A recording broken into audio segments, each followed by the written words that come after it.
नमस्ते गुरुकुलियंस। आज के इस वीडियो लेक्चर में आप सभी बच्चों का हार्दिक स्वागत है। प्यारे बच्चों, आज के इस वीडियो लेक्चर में हम 8वीं कक्षा का जो 8वां पाठ है संसार सागर से नायिका का संसार सागर के नायक, इस पाठ का हिंदी अनुवाद करेंगे। हिंदी अनुवाद के लिए ये पहला वीडियो है। प्यारे बच्चों, यह पाठ अनुपम मिश्र की कृति आज भी खरे न तारा के संसार सागर नामक अध्याय से लिया गया है। अनुपम मिश्र ने इसको लिखा है, उनकी बुक है आज भी खरे है तारा।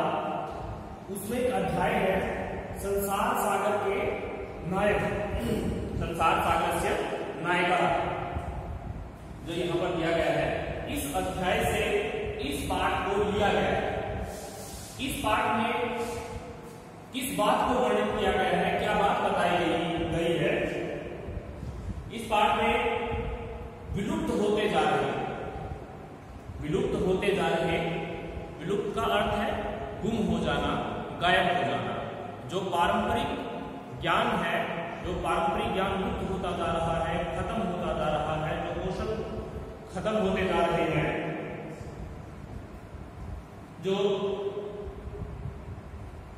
हास्य इत्यादि खत्म होता जा रहा है, उन सभी के धनी, उन सभी के धनी गजधर के विषय में बताया गया है।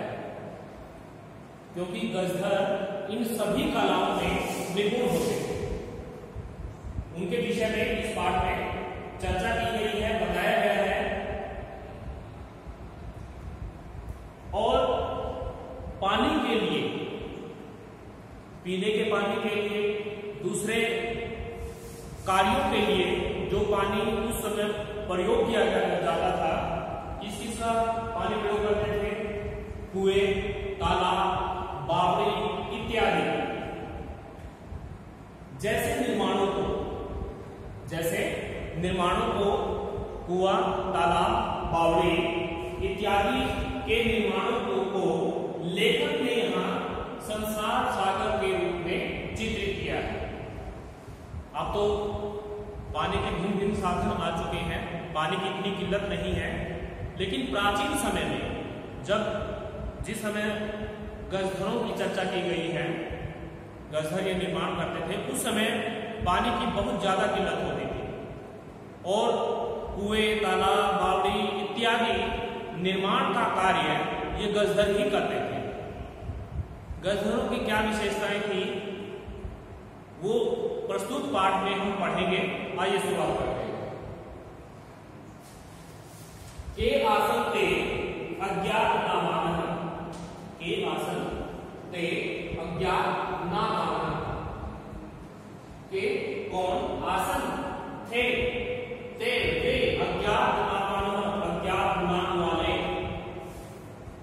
अज्ञात नाम जिसका नाम ज्ञात नहीं है, जिनके नाम का हमें पता नहीं है, वे अज्ञात नाम वाले कौन थे?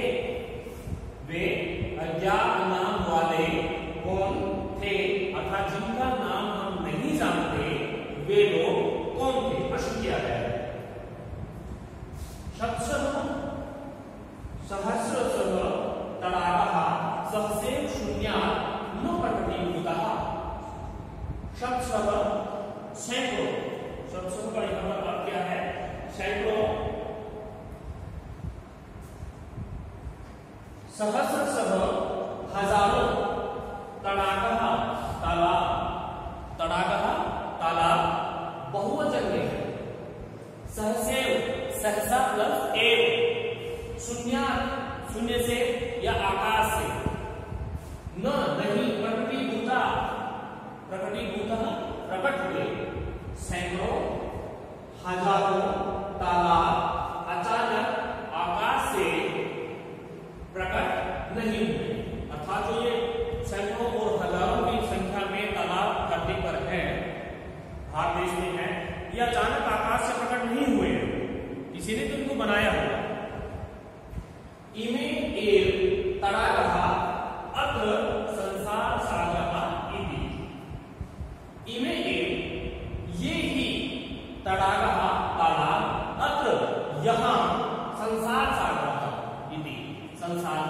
सागर है।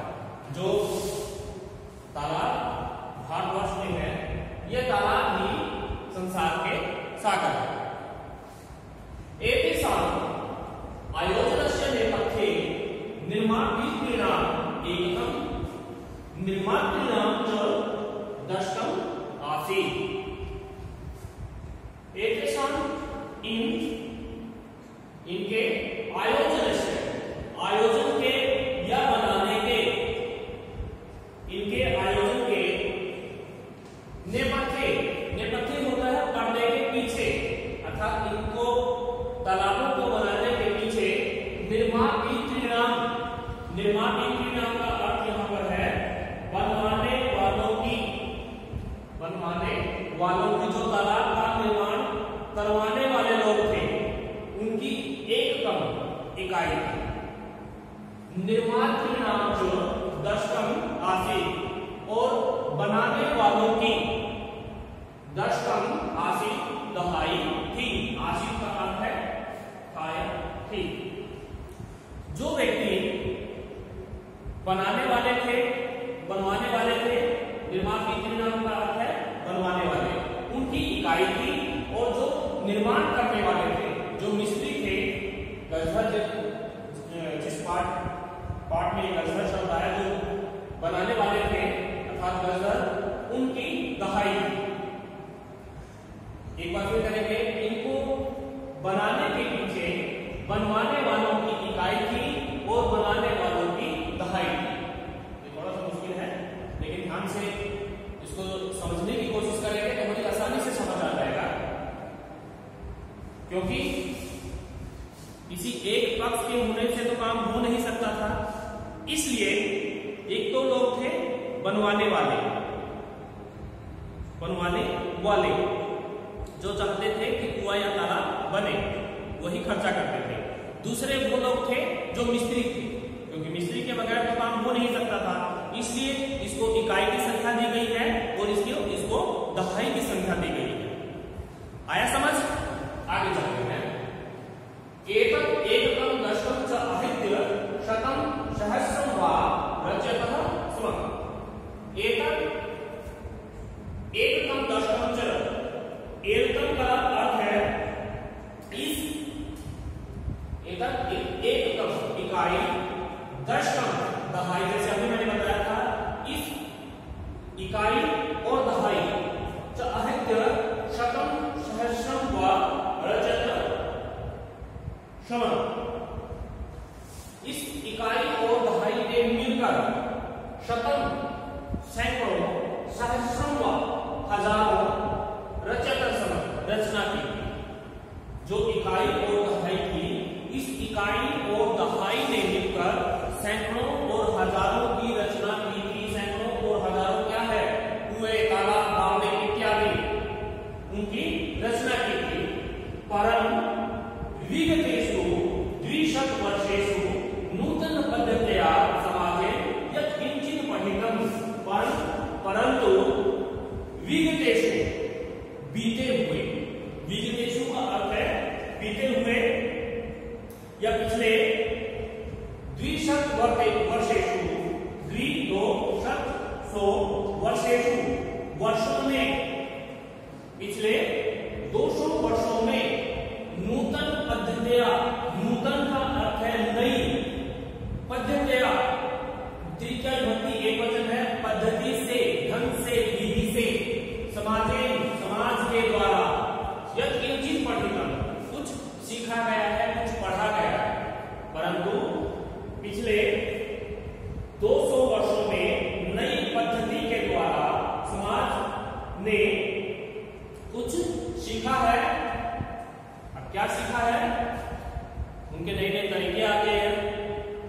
उसके बाद पहले प्राचीन विधि से, प्राचीन ढंग से उनका निर्माण किया जाता था, लेकिन बाद में नई तकनीक का विकास हुआ।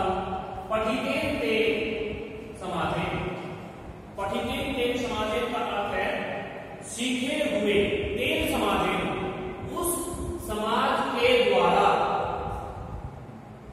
सीखे हुए उस समाज के द्वारा, एकम दशकम सहस्त्रज इत्येतानि शून्य एवं परिवर्तितानि। सीखे गए उस समाज के द्वारा इकाई, दहाई, सहस्त्रकंज, सहस्त्रकंज इसका अर्थ है सीखे गए समाज के द्वारा इस इकाई, दहाई आदि को शून्य में परिवर्तित कर दिया। सीखे गए समाज ने इकाई, दहाई, हजार इत्यादि को शून्य में ही परिवर्तित कर दिया। अब समाज ने नई विधियां, काम करने का नया ढंग तो सीख लिया, लेकिन इस समाज के द्वारा इकाई, दहाई, हजार इत्यादि को शून्य में परिवर्तित कर दिया गया। अर्थात इकाई, दहाई का अर्थ क्या है? जो तालाब, बावड़ी इत्यादि लोगों के बनवाने वालों के द्वारा और बनाने वालों के द्वारा मिलकर जो इनका निर्माण किया गया था, वो सारा का सारा नए समाज में शून्य में परिवर्तित कर दिया। एक बार फिर स्लाइड में करेंगे। पठिते तेन समाजे सीखे गए इस समाज के द्वारा इकाई, दहाई और हजार इत्यादि को शून्य में ही परिवर्तित कर दिया गया। एक बार फिर इसको करते हैं शुरुआत से। वे अज्ञात नाम वाले, सिर्फ हिंदी में इसलिए बता रहा हूं, वे अज्ञात नाम वाले कौन थे?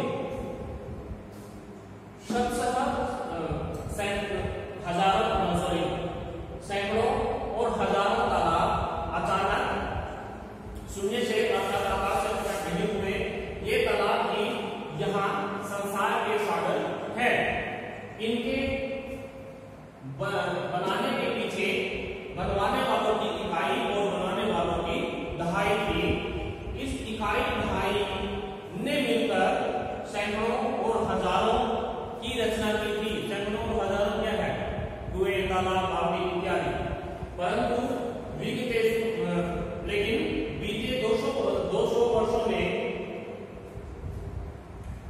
नूतन पद्धति से, नई पद्धति से, नई ढंग से समाज ने कुछ सीखा है। उस सीखे हुए समाज ने इकाई, दहाई, हजार इत्यादि को शून्य में परिवर्तित कर दिया है। ये था प्यारे बच्चों इसका तीसरा भाग। पहले और दूसरे भाग में हमने प्रस्तुत पाठ के वर्ड मीनिंग किए थे, शब्दार्थ किए थे। तीसरे भाग से हमने शुरुआत की है इस पाठ के हिंदी अनुवाद की। इसी के साथ आज का यह वीडियो लेक्चर यहीं पर समापन होता है, संपन्न होता है। अगले वीडियो लेक्चर के साथ मैं फिर आप लोगों के समक्ष उपस्थित होऊंगा। तब तक आप जितना भी ये समझाया गया है, इसको अपने नोटबुक में नोट करें और इसको भली भांति याद करें। इसी के साथ आज के इस वीडियो लेक्चर का यहीं पर समापन होता है। आप सभी का बहुत बहुत धन्यवाद।